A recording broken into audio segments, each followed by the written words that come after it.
ಹುಡುಗಿಯಾಗಿ ಹುಟ್ಬೇಕಾಗಿತ್ತು. ಸ್ವಾಮಿಯವರು ಅಷ್ಟೇ ಹೆಣ್ಮೈಯದು.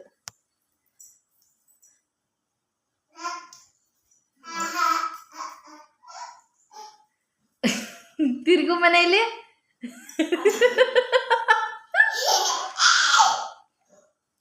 ಕ್ಲೀನಾಗಿ ತಿರ್ಗು, ನೀಟಾಗಿ ಸ್ಮೈಲ್ ಕೊಡು. ಸ್ಮೈಲ್ ಬಂಗಾರಿ, ಸ್ಮೈಲ್.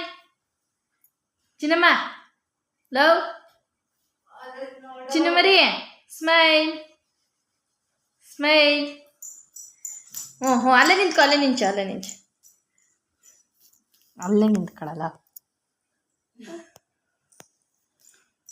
ನೋಡು ನೋಡು.